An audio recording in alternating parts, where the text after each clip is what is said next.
Good morning everyone. देखो आज हम पढ़ेंगे क्लास 7 का हिंदी का लेसन 17 जिसका नाम है वीर कुंवर सिंह। ठीक है, यह एक जीवनी है। तो इसमें क्या दिया देखो, आपने सुभद्रा कुमारी चौहान की कविता झांसी की रानी छठी कक्षा में पढ़ी होगी। इस कविता में ठाकुर कुंवर सिंह का नाम भी आया है। आपको कविता की पंक्तियाँ याद आ रही होगी। एक बार फिर से इन पंक्तियों को पढ़िए।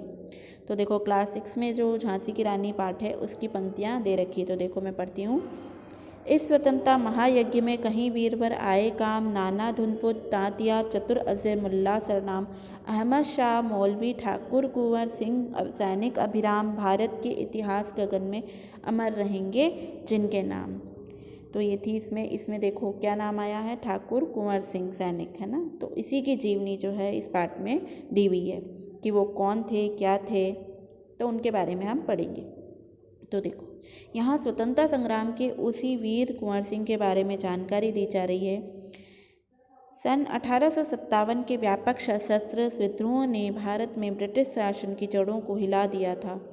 भारत में ब्रिटिश शासन ने जिस दमन नीति को आरंभ किया उसके विरुद्ध विद्रोह शुरू हो गया था। मार्च 1857 में बैरकपुर में अंग्रेजों के विरुद्ध बगावत करने पर मंगल पांडे को 8 अप्रैल 1857 को फांसी दी गई थी और 10 मई 1857 को मेरठ में भारतीय सैनिकों ने ब्रिटिश अधिकारियों के विरुद्ध आंदोलन किया और सीधे दिल्ली की ओर कूच कर गए। दिल्ली में तैनात सैनिकों के साथ मिलकर 11 मई को उन्होंने दिल्ली पर कब्जा किया और अंतिम मुगल शासक जो थे बहादुर शाह जफर को भारत का शासक घोषित कर दिया था। और यह विद्रोह जंगल की आग की भांति दूर दूर तक फैल गई थी। उस दिन 1857 की क्रांति जो हुई थी वो बहुत ही ज़ोरदार हुई थी। तो उसमें पूरा देश जुड़ गया था उसमें। फिर देखो क्या हुआ, कई महीनों तक उत्तरी और मध्य भारत के विस्तृत भूभाग पर विद्रोहियों का कब्जा रहा था।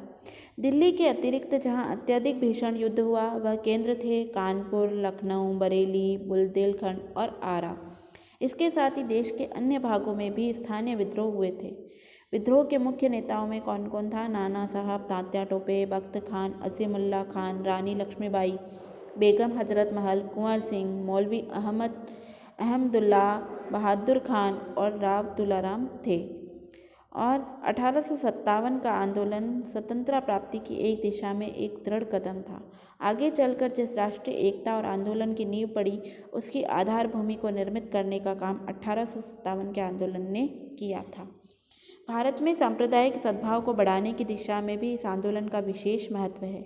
1857 के आंदोलन में वीर कुंवर सिंह का नाम कई दृष्टियों से उल्लेखनीय है।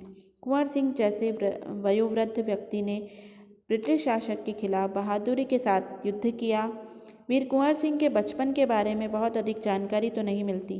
कहा जाता है कि कुंवर सिंह का जन्म बिहार में शाहाबाद जिले के जगदीशपुर में सन 1782 ईस्वी में हुआ था। उनके पिता का नाम साहबजादा सिंह और माता का नाम पंचरतन कुंवर था।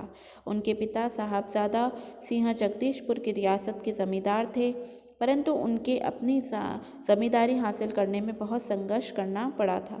पारिवारिक उलझनों के कारण कुंवर सिंह के पिता बचपन में उनकी ठीक से देखभाल नहीं कर सके। जगदीशपुर लौटने के बाद ही वे कुंवर सिंह की पढ़ाई लिखाई का ठीक से व्यवस्था कर पाए। कुंवर सिंह के पिता वीर होने के साथ साथ स्वाभिमानी, उदार स्वभाव के व्यक्ति थे। उनके व्यक्तित्व का प्रभाव कुंवर सिंह पर भी पड़ा और कुंवर सिंह की शिक्षा दीक्षा की व्यवस्था उनके पिता ने घर पर ही की थी। उन्होंने उन्हें क्या क्या सिखाया देखो, संस्कृत, फारसी, हिंदी, परंतु लिखने पढ़ने से अधिक उनका मन जो घुड़सवारी में, तलवारबाजी में, कुश्ती लड़ने में लगता था, जैसे कि झांसी की रानी का लगता था। बाबू कुंवर सिंह ने अपने पिता की मृत्यु के बाद सन 1857 में अपनी रियासत की जिम्मेदारी संभाली और उन दिनों ब्रिटिश हुकूमत का अत्याचार चरम सीमा पर था, क्योंकि उस दिन जो है सब लोग जो है 1857 में क्रांति पर जुटे हुए थे और ब्रिटिश सरकार जो है अपना अत्याचार बराबर करे जा रही थी और इससे लोगों में ब्रिटिश हुकूमत के खिलाफ भयंकर असंतोष उत्पन्न हो रहा था कि भाई ये क्या। कृषि उद्योग व्यापार का तो बहुत ही बुरा हाल था, लोग बाग उद्योग कर नहीं पा रहे थे। रजवाड़ों के राज दरबार भी समाप्त हो गए थे। भारतीयों को अपने ही देश में महत्वपूर्ण और ऊंची नौकरियों से वंचित कर दिया गया था, क्योंकि जो अंग्रेज थे उनको नौकरियां लगाते थे और बेचारे हिंदू को नहीं लगवाते थे। इससे ब्रिटिश सत्ता के विरुद्ध देशव्यापी संघर्ष की स्थिति बन गई। ऐसी स्थिति में कुंवर सिंह ने ब्रिटिश हुकूमत से लोहा लेने का संकल्प लिया, मतलब अंग्रेजों से लड़ने का उसने ठान लिया। जगदीशपुर के जंगलों में बसुरिया बाबा के नाम एक सिद्ध संत रहते थे और उन्होंने ही कुंवर सिंह में देशभक्ति और स्वाधीनता की भावना उत्पन्न की थी। उन्होंने बनारस, मथुरा, कानपुर, लखनऊ आदि स्थानों पर जाकर विद्रोह की सक्रिय योजनाएं बनाई। वे 1845 से 1846 तक काफ़ी सक्रिय रहे। गुप्त ढंग से ब्रिटिश हुकूमत के खिलाफ विद्रोह की योजना बनाते रहे। उन्होंने बिहार के प्रसिद्ध सोनपुर मेले को अपनी गुप्त बैठकों की योजना के लिए चुना।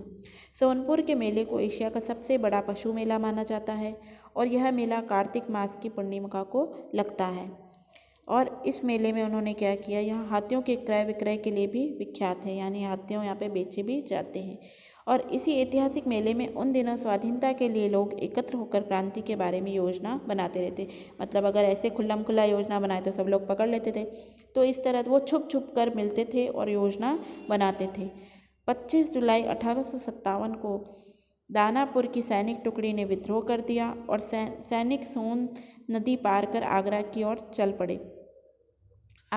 चल पड़े। कुंवर सिंह से उनका संपर्क पहले से ही था। इस मुक्त वाहिनी के सभी बागी सैनिकों ने कुंवर सिंह का जयघोष करते हुए आरा पहुंचकर जेल की सलाखें तोड़ दी और कैदियों को वहां से आज़ाद कर दिया। और 27 जुलाई 1857 को कुंवर सिंह ने आरा पर विजय प्राप्त की और सिपाहियों ने, फौजियों ने उन्हें सलामी दी। चलो इसके आगे हम बाद में पढ़ेंगे, ठीक है।